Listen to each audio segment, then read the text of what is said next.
Taylor and Blake, the Powell Brothers. How are you guys?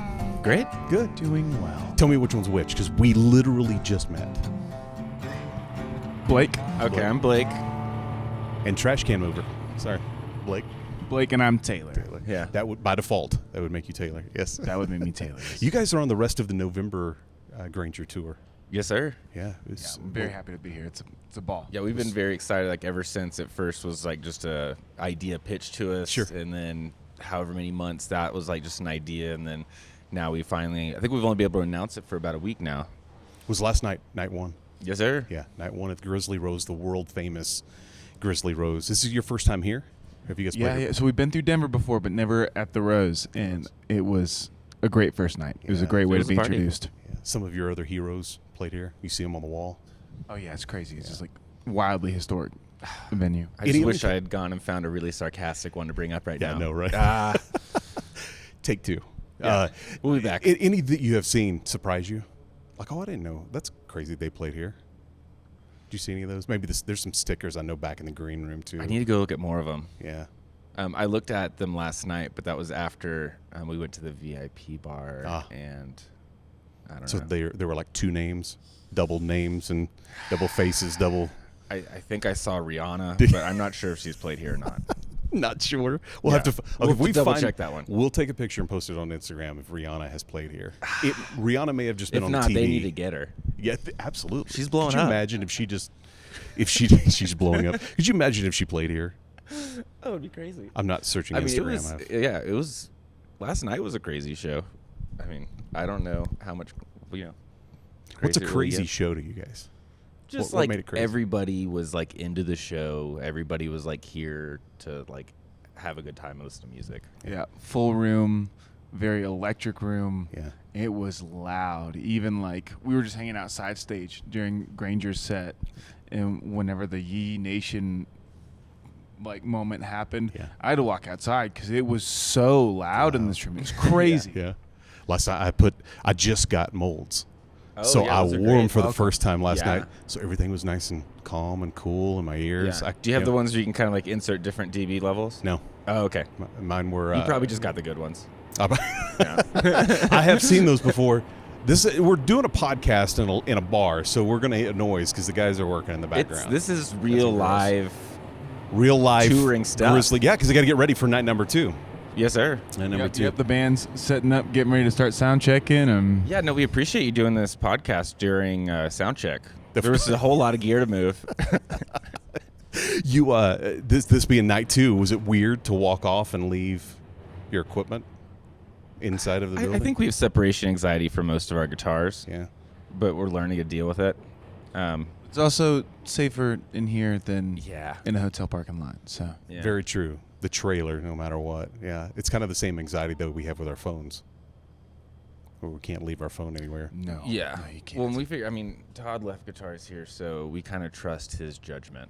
If this Yes, wasn't a that's true. safe place to leave guitars, he wouldn't do it, and then we would have taken Surprisingly, it. Todd leaves everything everywhere. Oh, I didn't know that. Yeah. Yeah. Okay, never mind. Maybe Yeah. that's a bad benchmark. Yeah. Do not use him as your example. You're looking through the list, we said you're on the rest of this Granger tour. Any dates stick out to you? Like, oh, that's cool. We get to play that place. The first one that stuck out to me was House of Blues in San Diego. Oh yeah. That's going to be a lot of fun. Yeah. I'm really excited about that. Have you played any House of Blues? Yeah. We played the Dallas House of Blues, Houston House of Blues. I think at least one or two more, but those are the ones that I remember. Where are you guys from? Houston. Yeah, We are born and raised? properly born Yes, and sir. raised in Houston. Yeah, we both went to college up in the East Coast, and we lived a whole lot of places all over the country. Yeah. And spent a couple years in Austin, back in Houston. We were That's talking nice.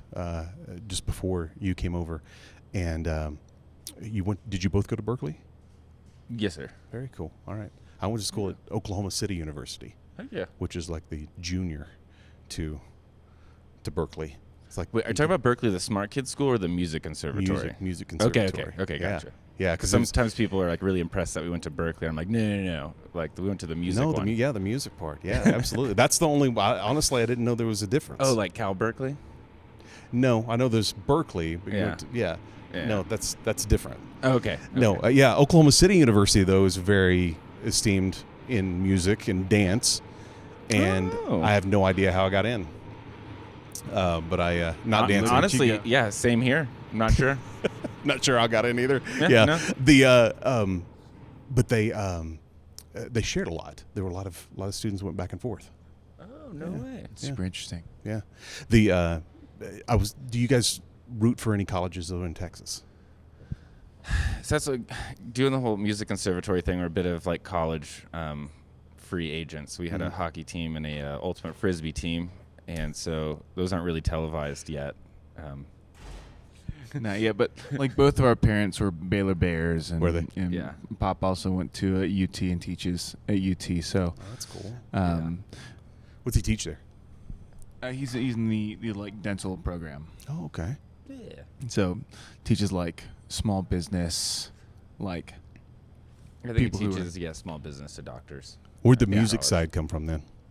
So Dad was a musician, like I think as early as I don't know when he started, but like he was in bands in high school and in college, and he kind of always wanted to do the music thing. But then ended up going to school.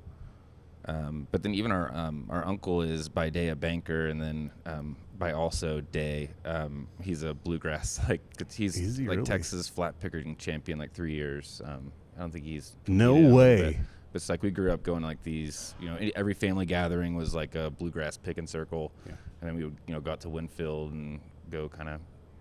Growing up, we got to go to a whole lot of like bluegrass stuff, and then Dad was involved in a lot of church band stuff, so we were always kind of doing one of those two things. If you grew up listening to that, who were some of your influences then? We were just talking about this last night. I mean, I think the first guy, I like to say Tony Rice, but it's probably Sam Bush more. He was like the first like bluegrass artist that was doing. He was very respected like traditionally, but also was doing a lot of different kind of wacky stuff. Like he'd play reggae songs at his bluegrass show. So it was just kind of interesting being like young, musically ADD to see somebody like that. And so it was easy for me to wrap my head around it and enjoy it, and then kind of lead me into the more like traditional bluegrass stuff.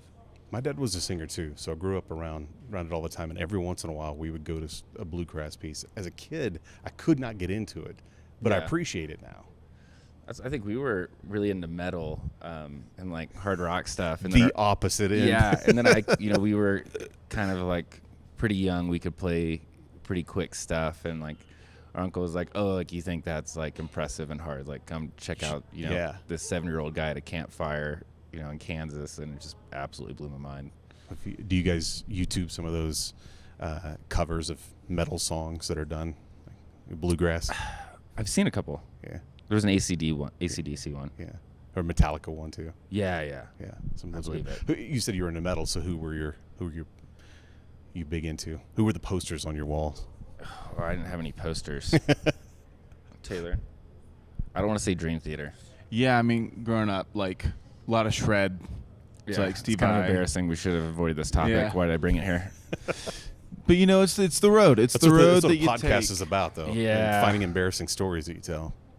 Go ahead. I'm sorry. But yeah, no, I mean all that, and then we were like super into blues, so like B.B. King, Freddie King, Albert King, Ray Charles, all of those things. Soul music was a big thing growing up as well, and then we both studied jazz and R&B, hip hop, all that stuff at college, and so then we got introduced to a lot of those things. So we have weaved in and out of not every genre, I won't say that, but a lot of genres. A good bit of them. Yeah, I mean, we spent a lot of our years touring in folk bands and Brooklyn indie rock bands. And we just got to fill in for so many different genres, and then also like playing so many different instruments. Because even whenever Taylor's first job in the Texas country scene was with Sam, right? Yeah. It was with Sam Riggs, and basically what happened was Sam's bass player left, and he was like, "Hey, we need a bass player." And so I was like, "Hey, Taylor, do you want to move to Austin and play bass in a band?" And he's like, "Yeah, I just don't know how to play bass." And I was like, "Well, you got 4 days. I already told Sam you're a bass player." And so that's how he landed the job as a bass player for Sam Riggs.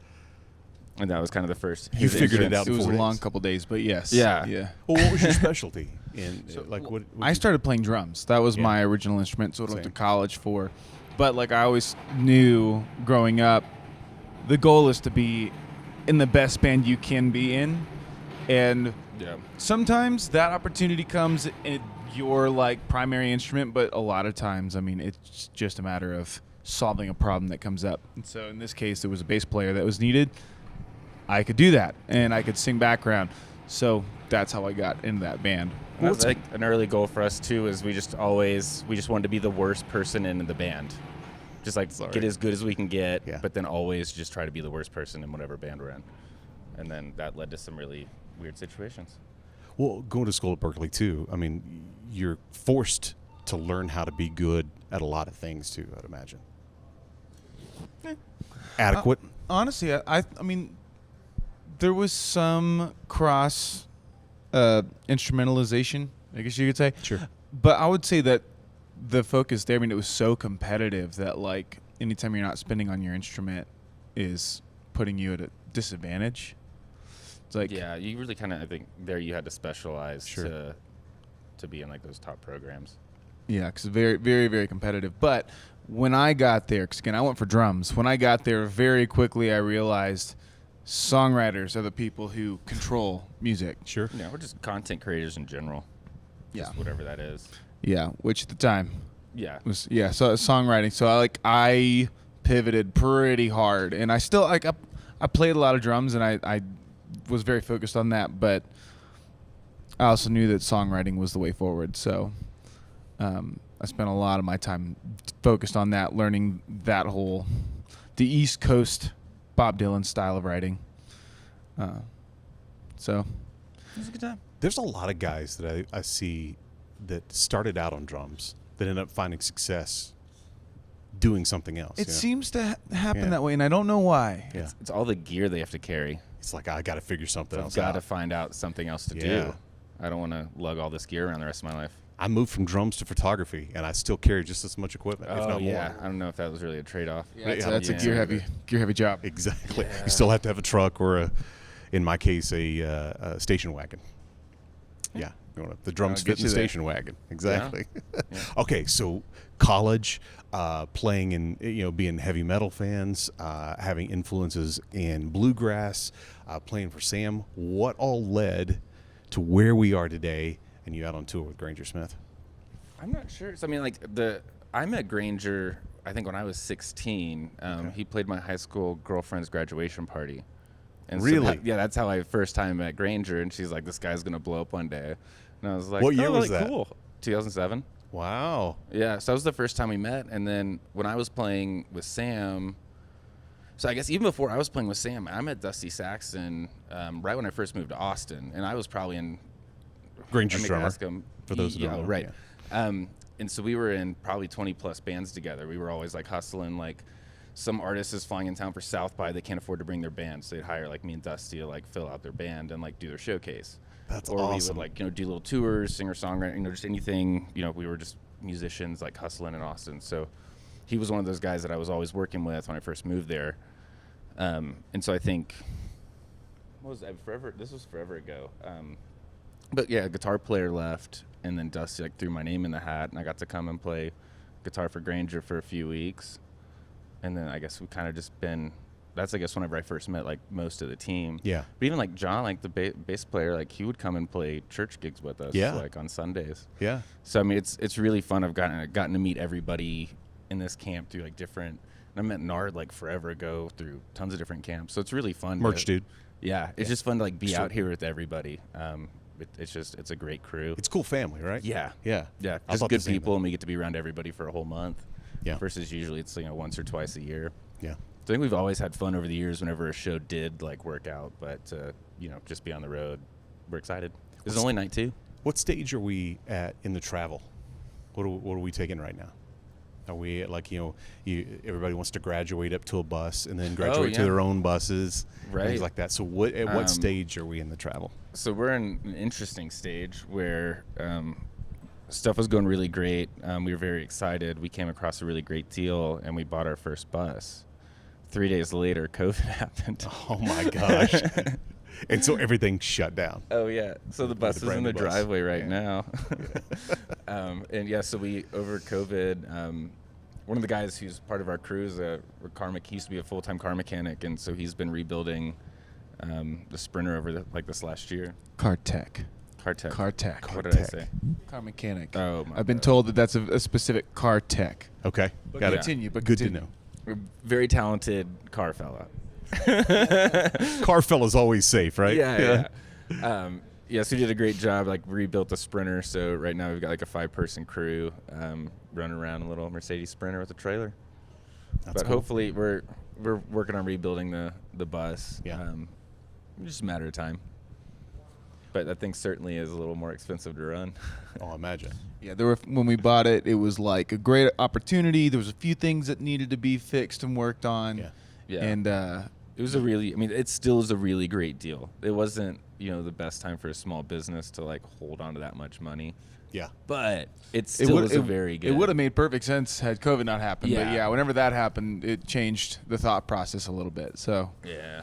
but we'll be moving in that thing full time here And shortly. it's cool. It's just Oh, like it's a very cool. late 90s like rock and roll pre. Is it really? Bus. Yeah, it's so cool. That's We're awesome. excited. Everybody has a bunk.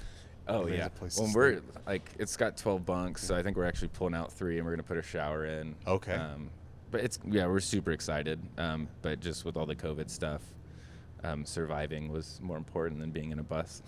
What was it about seeing? Was it seeing other artists, or was it a passion? Was it something just inside that said, "This is what I want to do. I want to tour. I want to be out on the road. I want to see all the places I can see." What was it that made you guys want to do this? I mean, I would say we kind of stumbled into it a little bit. So, like, Did you? we Yeah. very intentionally started playing music. Yeah.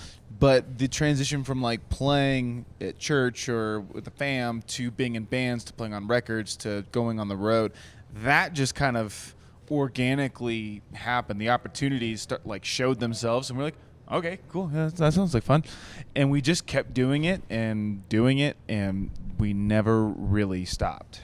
Yeah. No, I mean, Where the money was coming, right? The offers were coming in. but at the same time, I think we both were originally, I think, headed into the studio world. Yeah. That's what I went to college for. Sure. And then I ended up living in New York, getting to work at a studio there. It was awesome.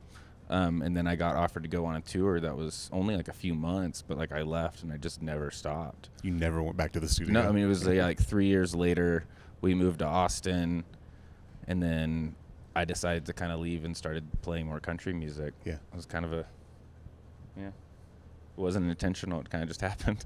Well, while they're working on lights here behind us, let's talk about blinding lights. Oh. Let's go. Yeah. That's a strong segue. Yeah, I like that. I was like, maybe that's a sign. It's Yeah. literally blinding you right now. Yeah. What led to this? What led to? Do you remember picking this whose song? idea it was in the don't. first place? Because man, that's an iconic song now. At this point, do you think? Yeah, I mean, would say it's so. instantly recognizable whether you care Yeah. Well, about after pop the music Super at all. Bowl and stuff. Yeah. Bingo. Yeah. And every commercial, it seemed like, for 6 months or something. Yeah. I don't remember what commercials, but it felt like it is everywhere. Yeah. Do So you just- remember? I can't remember. I want to say one of our guys pitched it. And I think we kind of. It seems like we always have a few covers that are kind of being like thrown around, like, Yeah. "Hey, this would be fun to do." And I think it was like after he was announced to do the Super Bowl, we were like, "Hey, like let's look into this." And it was fun. I think we saw that track and just like listening to the recording of it, it was fairly. The track is somewhat kind of it's a great track, but it kind of just is Bear. the word bare. Yeah. Yeah. It's very much about the vocal, and so it was fun to take a song like that and then just put a 3-piece rock band behind it and kind of see what happened. Yeah, I remember the first time we played it because I was a little skeptical. 'Cause I'm like, Yeah. this Yeah. could be cool. I Yeah. don't know. We played it one time, and it was we didn't really talk it through. We kind of just did it. We played it one time, and I remember that moment we all looked around and we're like, I think we have something. Yeah. here. Yeah. This is fantastic. And then we built it into a full song, and then we've been doing it ever since. And Is it the element of It's a fun surprise too when people aren't expecting that? We like to as like kind of left field as we can go without like ruining the show. Yeah. Because even like It fits right in. I mean, it feels like Heck yeah. like that's a cool part in the show when it comes it's in. one of those songs too where it's a little risky. Like some of the crowds might be a little more on the country side. Yeah. Like, hey, why are you playing a pop song on Yeah. a country show? But I guess what's the best way to say this? Like everybody starts dancing. Yep. And so it's like all the ladies started dancing. Are And you they know really the going to words. complain?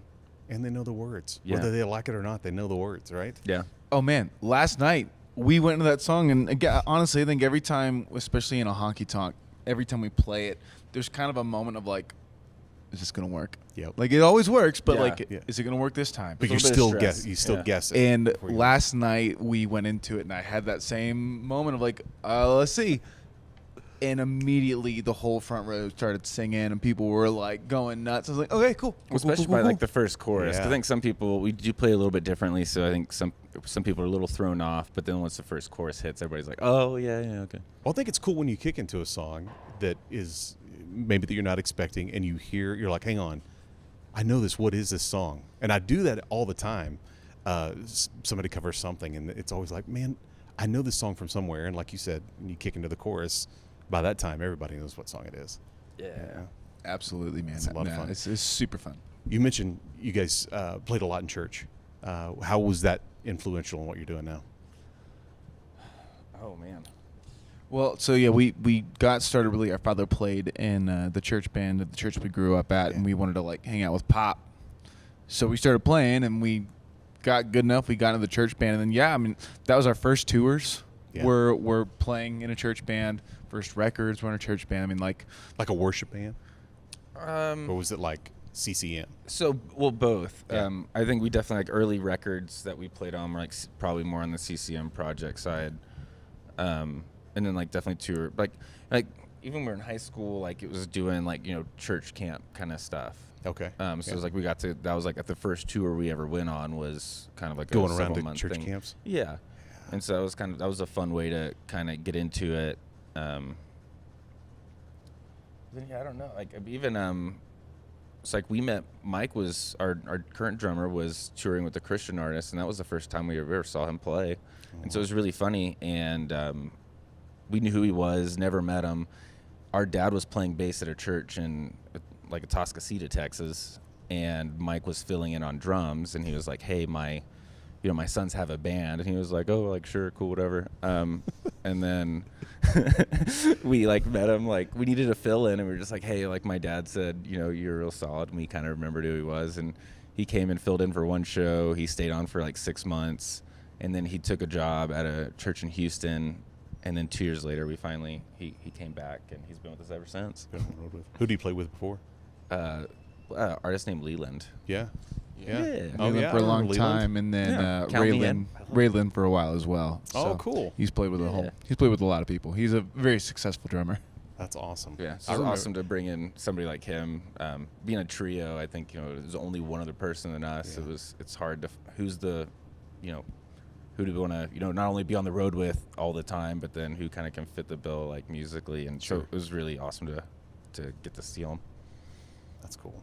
Yeah. That's cool. Well, I'm excited you guys are out on this tour. I'll be out on a few more shows, so looking forward to seeing you out there, and good luck on the rest. And with Blinding Lights, well, you just dropped that, right?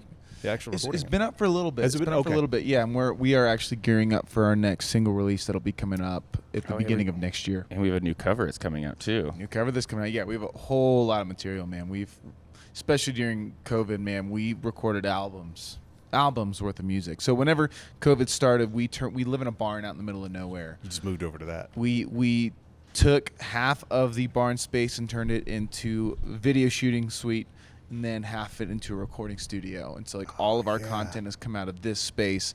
So like our past 3 singles, including Blinding Lights, the video was shot in our barn and it was recorded there as well. That's awesome. So all of this material, and again, I would guess 20 songs that are basically done, ready to go, and then we're still finding new stuff, writing new stuff, and then making new covers all the time. So yeah, we're kind of at the spot where we have this huge back catalog of material that we're just like waiting to push out into the world. Sneak that new stuff over to us. And Oh, we'll absolutely. start it on You got it. Radio. You might Yeah. appreciate this story. During all that stuff, we were doing live streams out of there, Yeah. and there's an artist down the street named Cody Johnson. He came out. He's and new, right? He's a new guy. New guy. Yeah, we're trying to help real him out. Playing Coming a up. couple bars. We're trying to push the name. Yeah. Maybe he can open for you guys. Oh, dude. Just trying to We're shed some trying to- light on the new Yeah. the new talent coming Yeah, out. just trying to do what we can. Yeah. Yeah. And Pay so it forward. we were doing a live stream for him in like our barn, and we were doing it off of a burner cell phone Are you serious? because we had no internet at our house. Like we live out in the country. So it's like it was on top of my pickup truck, and we've been driving it out gotta in the be kidding yard me. to like find the best service. Please tell me you documented this. Like a little bit. Not me driving around in the pickup truck Yeah. looking at the screen I for think like how many bars I think of in the service moment we got. were more focused on like executing and making Yes. it work. Yeah, like this. Yes. Yeah, we do not want this to mess up. Yeah. You know, remember the first stream was like, It's so stressful doing it for somebody else. As soon as you Yeah. can, get a video guy. So he just follows around and always documents and always. stuff. Yeah. Yeah, 'cause honestly, Yeah. yeah, the stuff that happens on a day-to-day basis, you know, like, It's You're- normal to us. Yeah. Though. yeah, But that's the hard part is, yeah, it is all yeah, normal we just to think us. it's normal, but I guess stuff is kind of weird. Oh my gosh. on a burner cell phone. I see a Yeah. flip phone. It wasn't a flip Wasn't phone. quite a it flip wasn't phone? that nice. No, Okay. I mean, It wasn't like, that Yeah, nice. it was like the cheapest T-Mobile phone with like, and we had to. So we got 4 of them, and so we could do 3 streams a week per phone, and that's how we did all of our live streams during like the That's pandemic. hilarious. Well, you do what you can, man. I mean, Yeah. everybody did what they could to And survive. it went great. Yeah. It was Yeah. fantastic. I mean, no, remember, like, it's like It was very 18,000 stressful. people live on the stream, and the whole thing is just running through your little cell phone sitting outside. And just like, Yeah, technology. Who knew? You got out of this story right here, you're going to end up with a Google Fiber endorsement. So It's gonna funny stink. story. We actually ended up getting fiber. Did you because really? They put a cell phone tower property away from us. And they're like, hey, it would save us a lot of money if we could just run the cable through your property. Only we were if like, you run hey, something to that we're- barn right there. Yeah. That's straight up Attaboys. what happened. That's all, but it was Like, afterwards, out of right? nowhere, yeah. Like it was just we were doing the whole burner phone thing. Yeah. Just like our hair's falling out. Cause like this is all gonna fall apart any second. Like who does a stream like this on a cell phone? but what's funny is it never did. It worked. It never did. Yeah. We never had any trouble. The fiber's been a little more tricky, but the phones were Yeah. great. See, that's what I mean. Yeah. After this, you need to tell me what phone it is because I'm going to get rid. I can't get signal on my Oh. $1,500 iPhone. Oh, Whatever you we don't. pay You for don't them want now. this phone that we No. got. No. Hey, if it works for a live stream, maybe. I mean, get signal. I can watch a football it game. does on that one part of the driveway. Just that one part. Yeah. Well, you get great service. The reason we went where we did is because they had put that cell phone tower. Yeah. T-Mobile had built that tower, and so we went to T-Mobile and got phones because it Just was 'cause you knew. Literally, it was directly right next to us. What a cool So- story. Yeah, we'll tell you more later. That's But yeah. This is crazy. Again, it always worked out. Like those streams were amazing, and it worked out really great. So How do people find you on socials? at Brothers Powell is our social media, Yeah. and we are in all places where you would find or consume music. The easiest way is just Google the Powell Brothers. We'll come right we up. finally beat out those lacrosse brothers. You get. Took a long time, but we come up first. Did you good? We good. do. Good. Good. Awesome.